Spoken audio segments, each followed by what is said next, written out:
All right, we dropped off that Instacart, and on our way, dropping off that Instacart, we have a Walmart Shop and Deliver. Listen, Walmart Shop and Deliver is goated. They pay so well. The only thing is, they typically, at least in my market, they do not have a lot of these available. This is $20 going 1 mile for these amount of items. Let's go deliver that thing. Yeah. Shit's so pretty, man. What's poppin', y'all? What's going on? How you doing? How your mama doing? Your uncles, your aunties, your nieces, your nephews, all that good stuff. So this video is about me posing the question, is Sunday the most profitable day to do gig work? Is it still the most profitable day? Because people who do gig work, whether it be part-time, full-time, or any time in between, usually tend to know, just from anecdotal experience, that Sunday or the weekends on a whole are the busiest days to shop, and Sunday in particular is the single most busiest day of the week.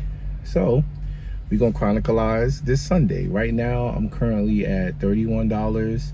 It's 10:32. I started around, I want to say I got out here at Publix around like 8:30.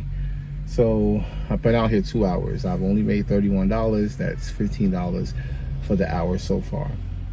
What I do want to say is, yes, I do still believe that Sunday has the biggest orders when it comes to the pay, but I also believe that Sunday is the most saturated with shoppers and people who do gig work.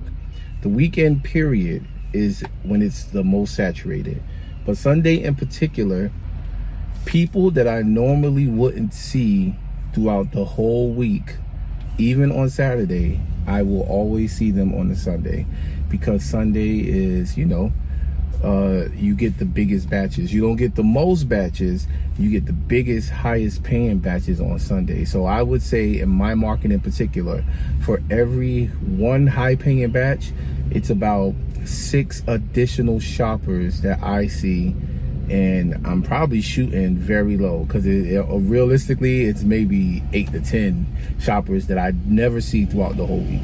I never see them at all, but on Sunday I will see them. So with Sunday, you gotta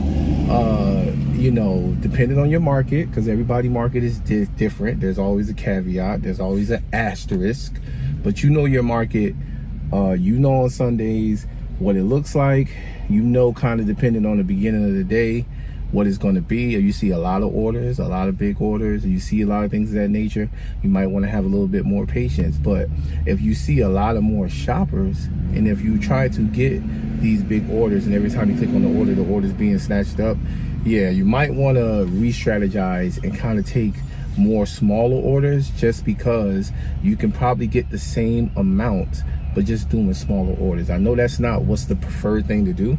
Most people like to get the big orders, so they only do like 4 to 5 orders, and they still end up with $200.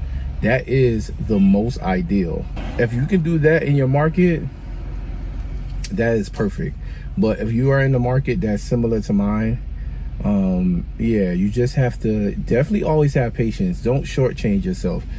Even doing small orders, they still have to make sense to whatever your parameters are financially. They still have to make sense. Me personally, I always go with $2 a mile, round trip. So let's say the order is $24 and it's 6 miles. I'm gonna take that, because the round trip is 12 miles. 12 times 2 is 24.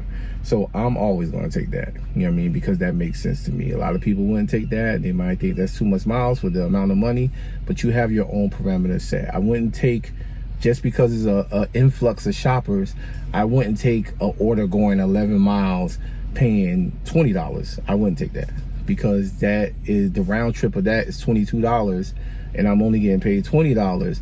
So that's in all actuality under $1 a mile. I personally wouldn't take that, but everybody do whatever you do and whatever you seem fit.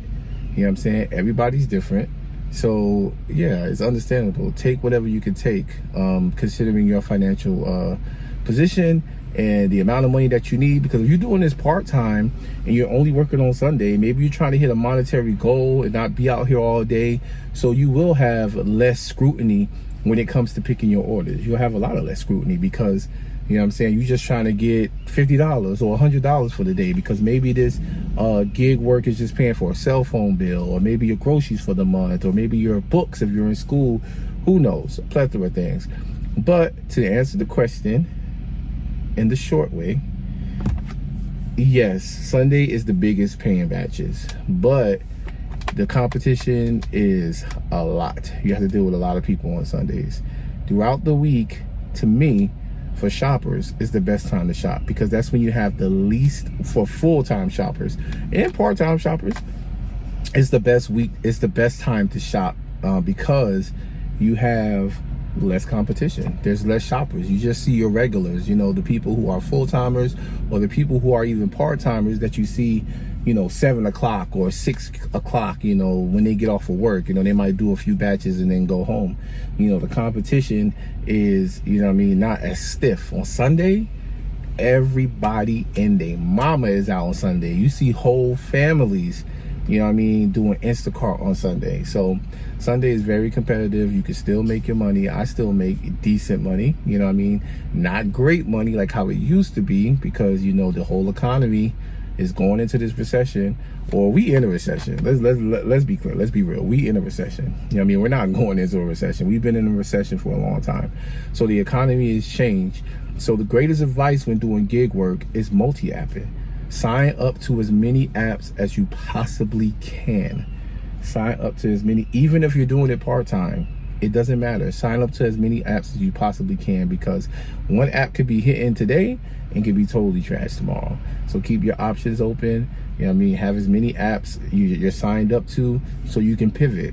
You know what I'm saying? Like if Instacart's slow today, pivot to Spark. If you have Spark in your area, if Spark is slow, pivot to Ship. If Ship is slow, pivot to DoorDash, pivot to Uber Eats, pivot to Grubhub. You know what I mean?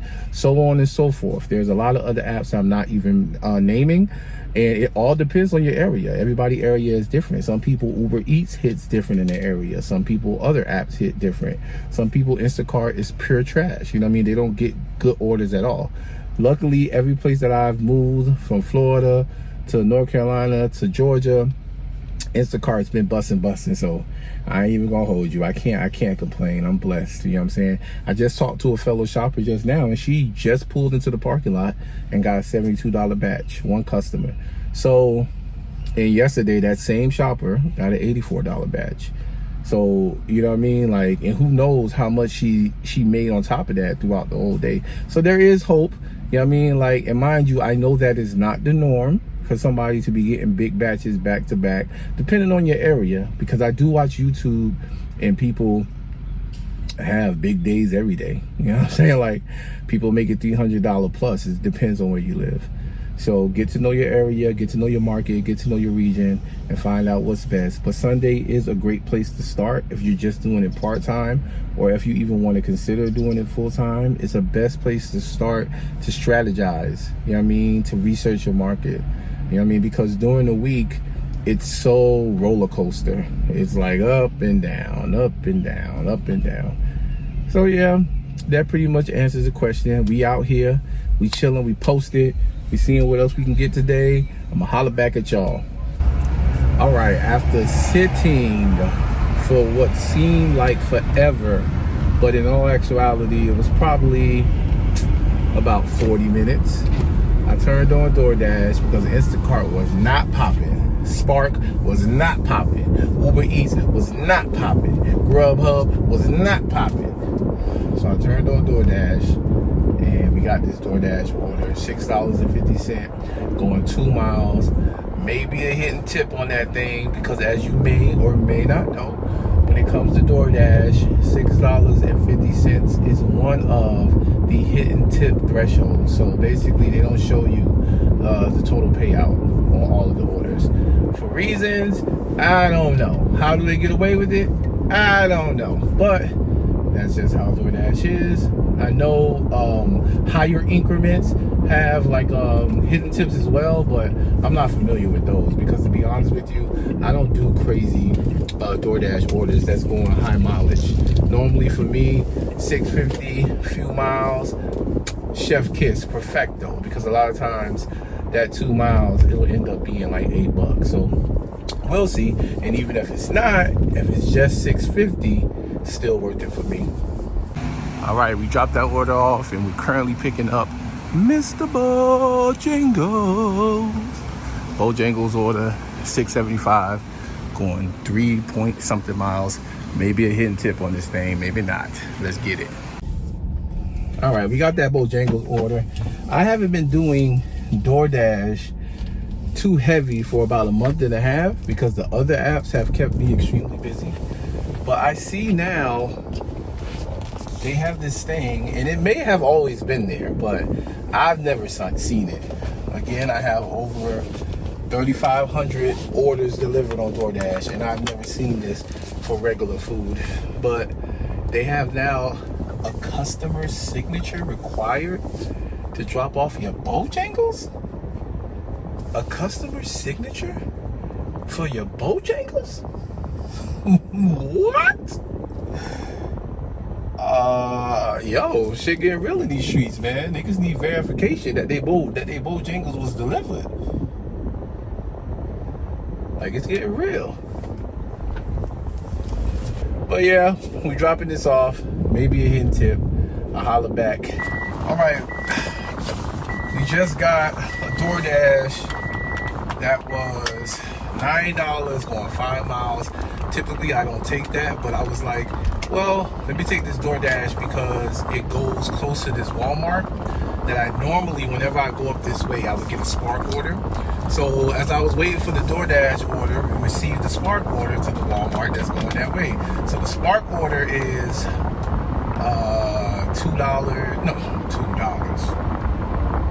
$14 going 2 miles, 2.3 miles or something like that. So we gotta rush, drop this DoorDash off. The Walmart Spark order is ready. So we gotta rush and drop this DoorDash order off, which is maybe like a half a mile away from the Walmart. And you know, this is why multi-apping is critical, because more often than not, you might get 2 different orders from 2 different apps going the same way.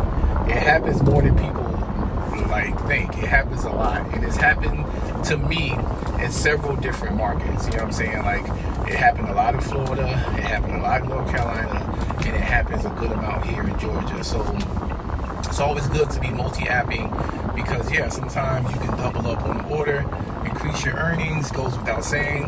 But while we was waiting for the DoorDash, a $46 Instacart came through. Now, mind you, if I would have got this Instacart, I would have canceled the DoorDash, I would have canceled the Spark, because ultimately $46 is more than 9 plus 14, 23. It's literally double what I'm about to make delivering these 2 orders. So I definitely would have got that. But by the time I got to the screen, somebody snatched it up, because like I said before, Sunday, the vultures are out.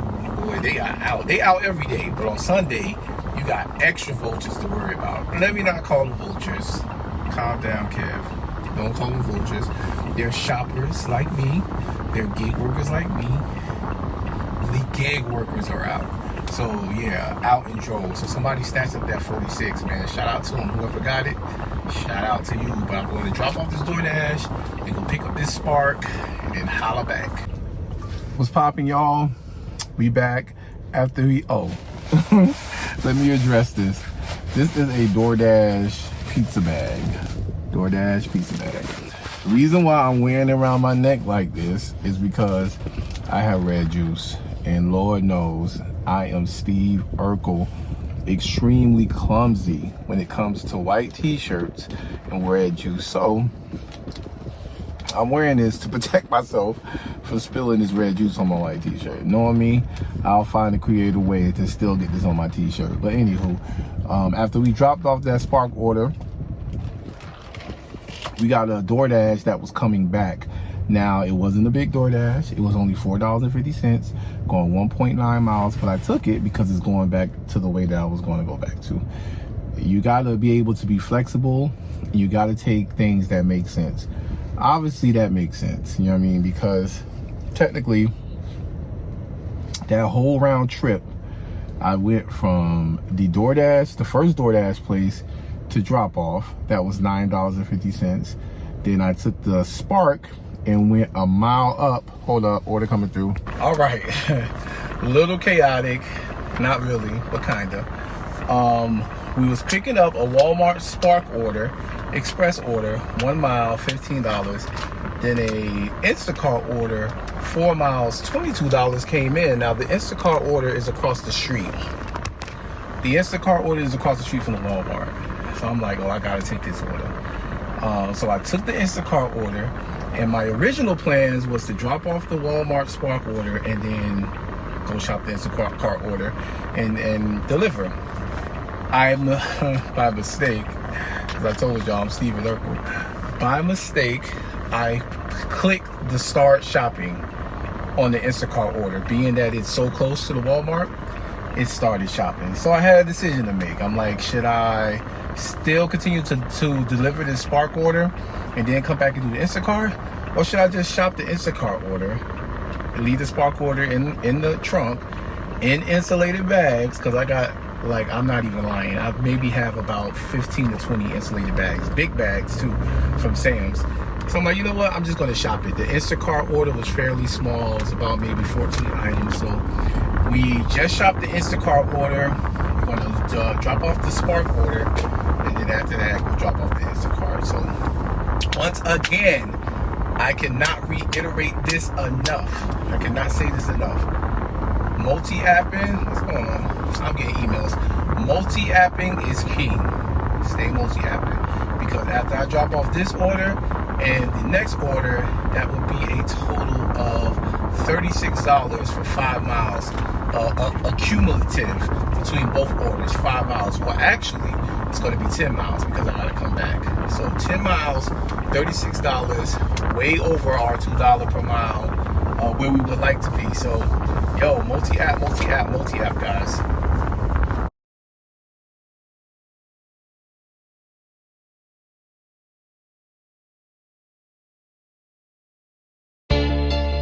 Yeah.